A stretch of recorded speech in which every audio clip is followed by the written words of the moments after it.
Welcome to this week's episode of Talk of the Town. My name's Philip Swicegood, and I am back with my good friend and co-host, Dr. Kenneth Harper from Vein Specialist of the South. Now, if you have questions about your veins, maybe you saw a new vein pop up and you just want to get some answers, give my friends at Vein Specialist of the South a call, and they'll get you the answers that you deserve. We also want to thank our presenting sponsor this week, who is Piedmont Healthcare. Piedmont provides comprehensive, quality healthcare for all of your medical needs. Thanks so much to Piedmont for investing in Central Georgia by making a show like this possible. Now, if you're just waking up on Saturday morning, you're pouring that first cup of coffee, and you're wondering, what in the world is Talk of the Town? Here's what you can expect week in and week out. A conversation between me, Dr. Harper, and someone in the community who has a story that you need to know about. This week is no exception because Dr. Harper and I are here in a business that is almost half as old as the United States is. Just think about that for a second. It's crazy. We're here in Cherokee Brick, who just had their 147th anniversary, and we're here with the lady who is making it all happen. That is Kate Sams Peavy. Kate, thanks so much for joining us. Thanks for having me. So Kate, talk to us a little bit about Cherokee Brick. There's probably a lot of people like myself who have been by the showroom, who have heard this name for just years and years and years, but don't know exactly what you guys do. Tell us a little bit about the business model of Cherokee Brick. We are five-generation family brick business that manufactures clay brick. So we do that here and then in Jackson, Mississippi. And, as simple as that. We ship all over the nation, but primarily in the Southeast. But you guys are actually making the brick yourself. Yeah. So you're getting the clay out of the ground. I mean, it is start to finish, right? Yeah. Talk to us about that process and what goes into that. It is, we have several thousand acres down here in Macon, and we get that good old Georgia red clay out and send it to our screen and grind facility and screen it and do all the things that need to happen to be able to compact it and make it into a brick and fire it on campus, package it all the goods. So it's a neat operation. It takes a lot of people to do it. So what's the time frame from digging that clay out of the ground to having it wrapped and ready to be shipped out? It's hard to say because we pile clay, hopefully, months, years in advance. So we have stockpiles of clay. So if you go down there to they're just big mounds of clay. Yes. Right. Yeah. Is it red clay or what color is it? Some of it's gray, some of it's red. It depends on how dry it is. There are lots of factors in it, but it's a big mound of red clay. Yes. So we're able to pile it in a way to keep it dry. So it's easier to process. So how many million bricks do y'all do a year? So out of Macon, generally it's around 180, 190 million. And then in Jackson, Mississippi, it's around 40. So that's the goal. So Kate, I've got a 1-year-old at home, and anytime we buy him new clothes, he runs outside and immediately gets, that red Georgia clay on it, and it's stuff that just doesn't come out, and my wife, it just kills her, But what exactly about Georgia clay makes it good for bricks? Just the compaction. The clay itself. It's we started out with many different brick companies in this area, and luckily, obviously, Cherokee's the last one. But it's the way it compacts. It's the way it burns out. So the Cherokee Brick had been in your family for 5 generations. So. We've been interviewing folks in the community who have had long-standing multi-generational companies. Yes. So what do you attribute to your success being able to pull that off with family for so many years? I think that it is nothing but the Lord that has kept us in business for this many generations. I think that it's all very important to us, and we were raised with that in mind. And I think that by His grace, we're somehow still here. So I truly, we do believe that. So I bet many of you probably you're living in a home that has Cherokee Brick. I remember we built our first home back off of Rivoli back in the 80s, and we came in, I think the showroom was probably here and picked out our brick, and it was a great experience, and it's a testimony to your family. I was wondering about, you graduated from Stratford, Yes. Well, Like- I went to Stratford for 12 years. Graduated from West Side. but Okay, yes. and you were a basketball star. I guess. I Yes. guess I played basketball. so Superstar, right? Yeah. Right. Well, I certainly played a lot of it. Yeah. Yes. And do you have a daughter? Is she a basketball player She too? plays basketball. She plays a lot of things. So, Yeah. well, we'll see what she ends up loving the most. But Yes. right now, well, you never know. So then you went to Mercer. Yes. You stayed home. Yes, I actually started out at a different place and then ended up transferring into Mercer and loved it. I swore I wasn't going to be in Macon, and ended up here I am. And, but as you get older, you come Right. to realize the good things about the Right. place you grew up. So, but yes, I came into Mercer and graduated from Mercer undergrad and went on to Mercer Law School. So. Right. And then you worked for a spell, and then you went somewhere else to school, didn't you? Yes. So, Right.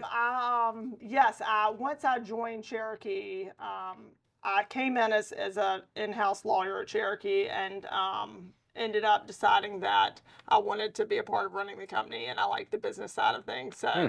I went to my dad and basically said, I think I don't really want to do the law thing. I want Right. to do the business side of it. And so I ended up doing an executive MBA program at Harvard Business School for a couple of years. And that gave me a lot of formal business training that's been helpful.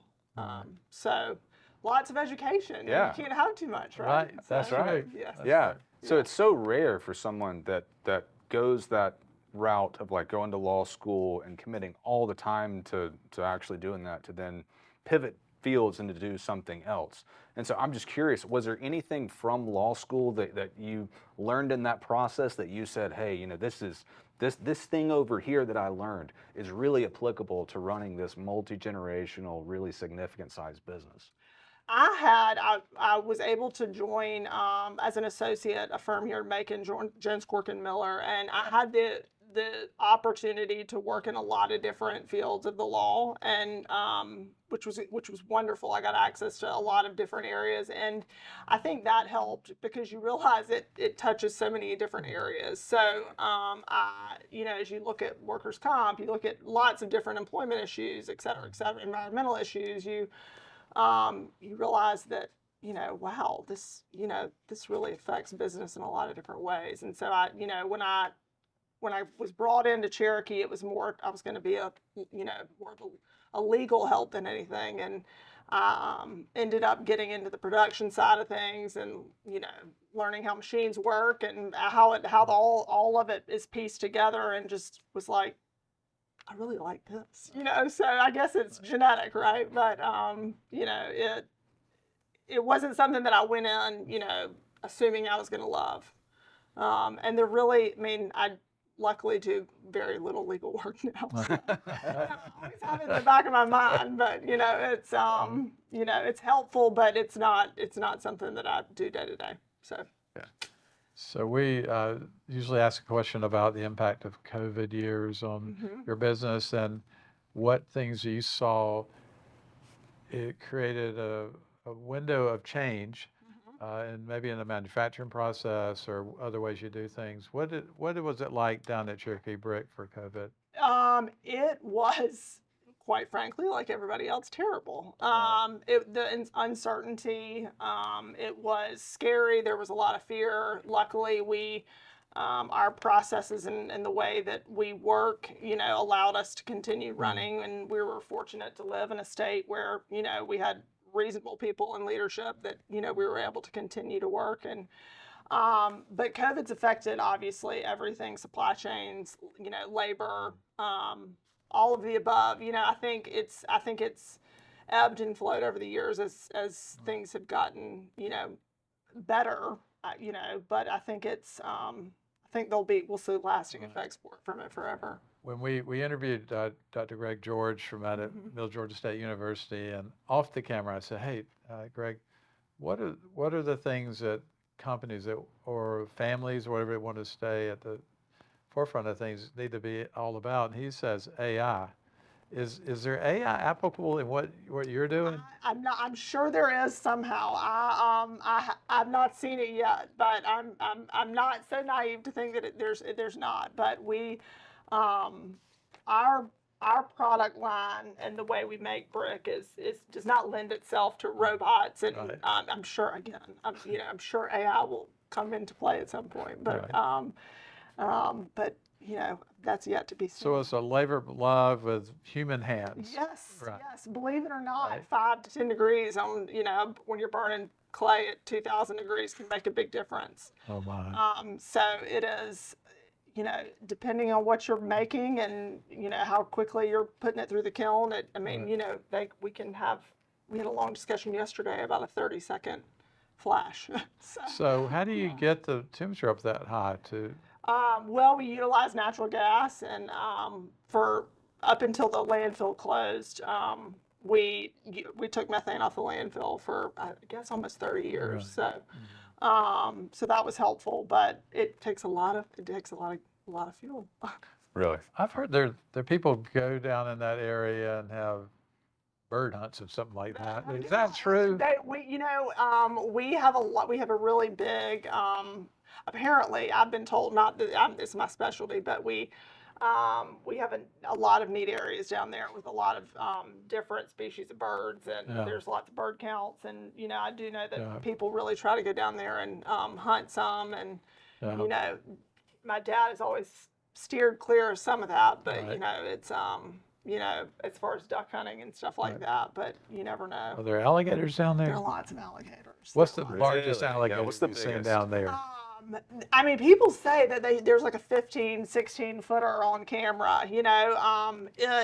I used to run down the Hall Road, and the last time I ran down the Hall Road, I looked to my left, and there was an alligator sitting there walking. He was walking next to me or whatever. That was the last time I did. And he was No more running. Right, he was like 4 or 5 feet. Kate, I'm curious, talk to me about the pricing of bricks and what that has done since COVID, because it seems like in every other material, seemingly, it has just gone through the roof. Have the like wholesale cost of bricks gone up with everything else? Yes, certainly yes. Every single thing that you use in your process has skyrocketed. Our industry has not been smart about the way, most building materials are priced per square foot, and our industry has not done that. Brick are actually, not as expensive as if you price it per square foot as a lot of people think that they are. How much is one single brick? Well, it depends on who you ask, and it depends on what it is. That's a very wide, Okay. it depends That on was a what trick question. Yeah. Trick, are you? Yeah. She's a Harvard grad. That's Harvard not gonna grad. work. Can't Okay? compete. And a lawyer on top of it. And a lawyer. That's terrible. Yeah. So give us just like a like standard brick. Like how much is that? Is it 10 cents? Is it $1? I wish Give it me was $1. Yeah. Yeah, that would be nice. Closer to 10 cents? Somewhere in there? Again, it depends so much. I mean, you can take a brick that's a through the body, that's one color, that has to be, specially mixed, or, a lot of our, things that we put on top can be extremely expensive. So it really does depend on what it is and the size of the brick. So how do the clay that you have down there is basically very similar for every brick you're making. So how do they look so different? When you're getting something that you can either put something on top to make it look different, or you'll put something through the bottom to make it, but through the body of the brick to make it different. And it sort of depends on what that is. But we do utilize waste materials that help, turn the body of the brick other colors, as well as stuff, sand slurries that you put on top. So there's a recipe. There's recipes and formulas. And I did the formulas for a while, and that was always scary. You always hope, and one of the hard things about making brick is that you don't know if they're messed up until they've come out of the kiln. So they look very different, and most of the brick look very similar when, before they go in and after they come off our mills. So it is always scary. You think you've done something and paid all the money to burn it. So what happens if you have the ugly duckling brick. I mean, how do you use those? There's no such thing as ugly duckling. It's all uniquely Yes, pretty. Is that yes, okay? yes. Okay. We, certainly we have, waste, but we Yeah. try to have very little waste. But sometimes if a brick is off color, it can be painted. Truly, even crushed brick is highly valuable to a lot of people. So Yeah. it's a very green product in the sense that Right. even if it's messed up, it's very useful for one thing. or Fantastic. another. Kate, I want to ask you a question about what's next for Cherokee Brick, but first, a quick word from our sponsor. I'm a mom and a professional outside sales representative, always on the go. I enjoy spending time working in my yard, shopping, and going on long walks. After being pregnant with my second child, I was left with terrible varicose veins in both legs. This caused heaviness, pain, and swelling, which I dealt with for years, but it was more of a cosmetic issue. I wanted great-looking legs. Then a friend told me about Vein Specialist of the South. This office wasn't what I expected. They listened to my concerns, and the staff were extremely caring and informative about the procedure and what to expect. Plus, the procedure had minimal downtime. Since having the procedure, my legs feel amazing, and I have my youthful legs back. I would have addressed it years ago if I'd have known how easy it was. If you want 5-star vein care, I encourage you to call Vein Specialist of the South today. Piedmont Macon is proud to be your partner in healthcare, in business and in the community. From our 2 convenient hospitals and ERs, our cardiac program, women's services, and urgent care centers, we provide Middle Georgians with comprehensive care close to home. Our goal is to empower you through great care that's simplified, unified, and easier than ever to access. Our mission is to make a positive difference in every life we touch. We want to be part of your family and your life and to make our community a better place to live.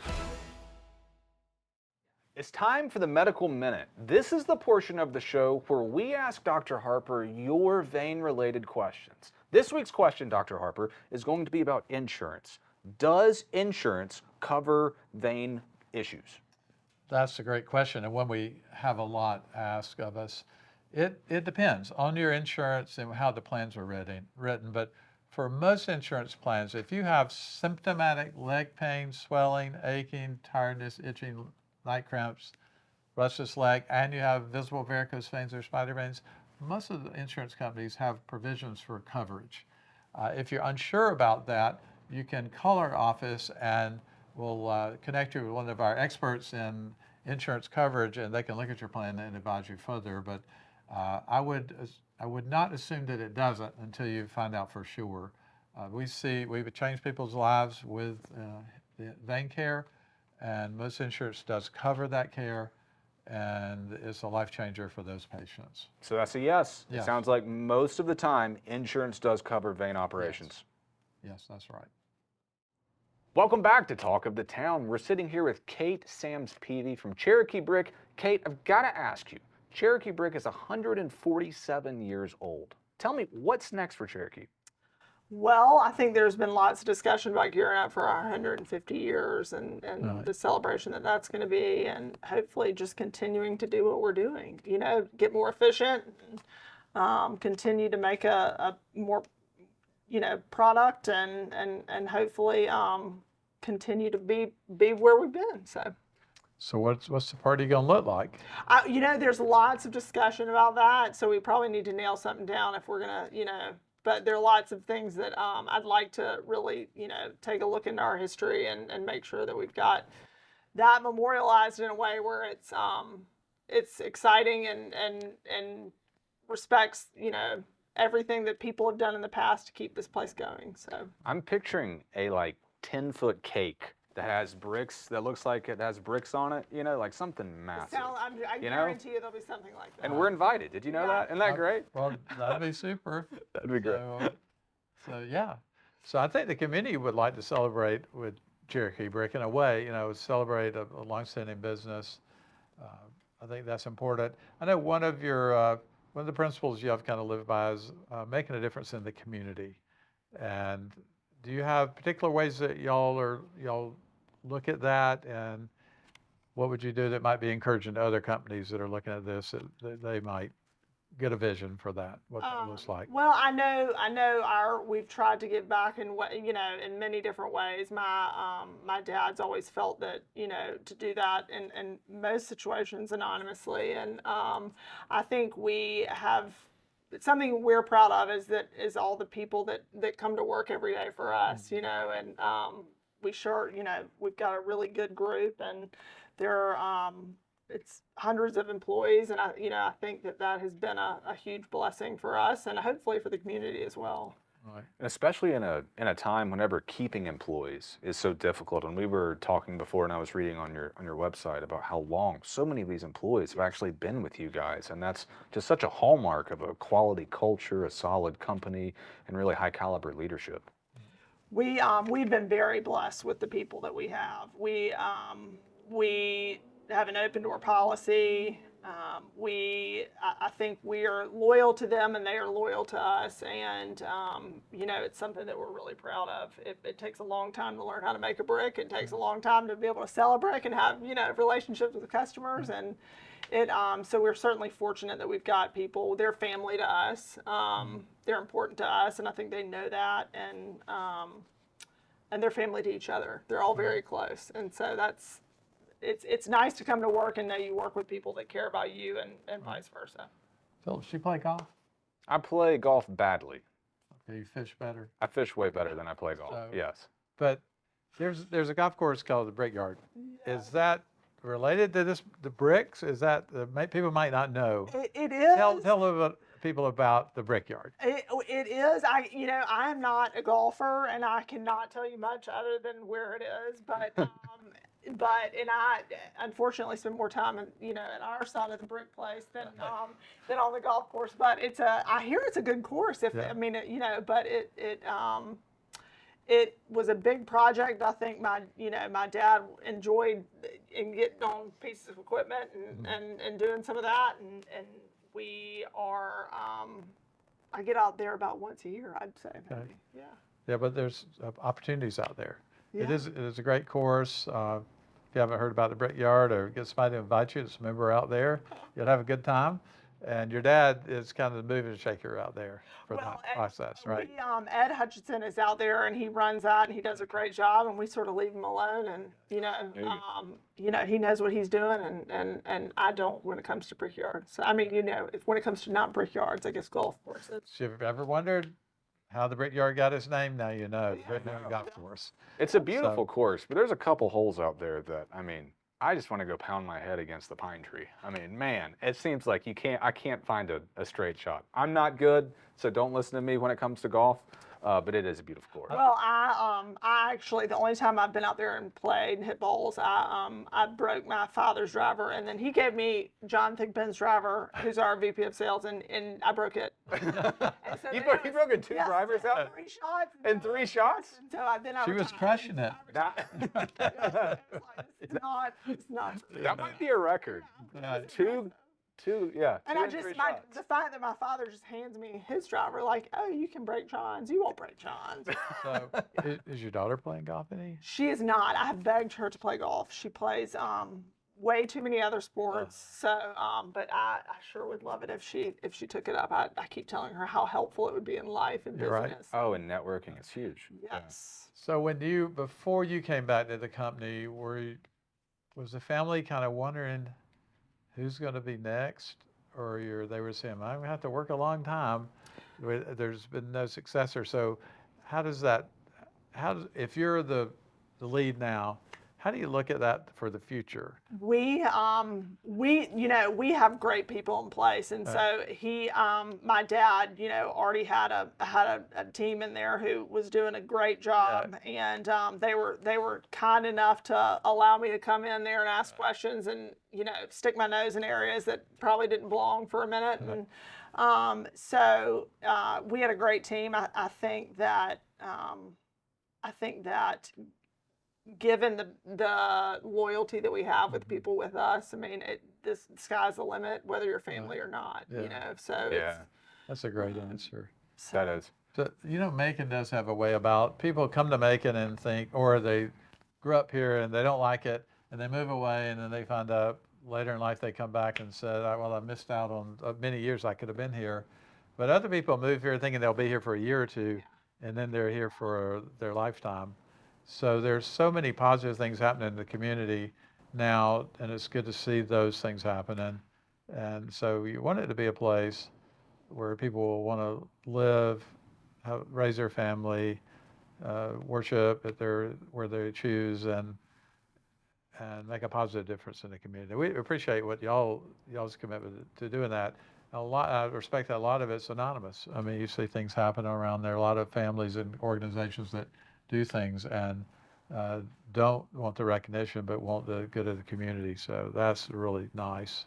Kate, in that vein, this is a pro-Macon, pro-Middle Georgia show. What exactly would you say is your favorite thing about Macon and Middle Georgia as we move towards wrapping up here? Other than Cherokee Brick, obviously. Obviously. I think I love the people here. You know, we love our school. And you know, I love Mercer. I didn't think I'd end up at Mercer, and once I got there, my parents saw me less than when I lived in Birmingham. You know, so I think it's a great thing for Macon, and you know, we love our church. There's, you know, everything and anything we really do enjoy. So it's a good place to live. I would second that. Your wife graduated from Mercer, didn't she? Graduated from Mercer, sure did. I have one son that graduated medical school at Mercer. We're big fans because of the basketball program and the football program, and really of Dr. Godsey before, and you know, President Underwood now, the great leadership, and it makes a difference, like the governmental leadership that we have now, and on the forefront of Mercer being a real mover and a shaker for positive things in Macon. I agree. Mercer's one of the big things. Kate, thanks so much for sharing with us the story of Cherokee Brick and its 147 years. It's been a real honor to be here and listen to that. And thank you guys for tuning in again this week. And stay tuned for where me and Dr. Harper might be next week, because you never know where it might be.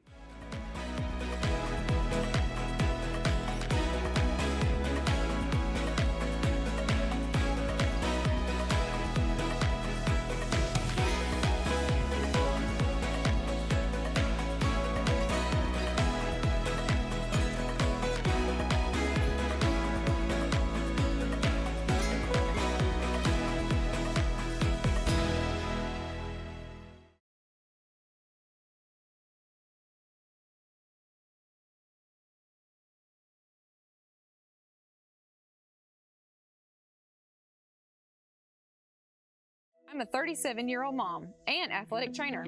After pregnancies, I developed embarrassing varicose veins and lost confidence in my appearance. Then I called Vein Specialists of the South. I loved the caring staff, learned a lot about the severity of my legs, and the procedures had minimal downtime. What a wonderful place. Months later, I was back at the beach again with 2 pretty legs and newly gained confidence. If it's time for your legs, call Vein Specialists of the South today.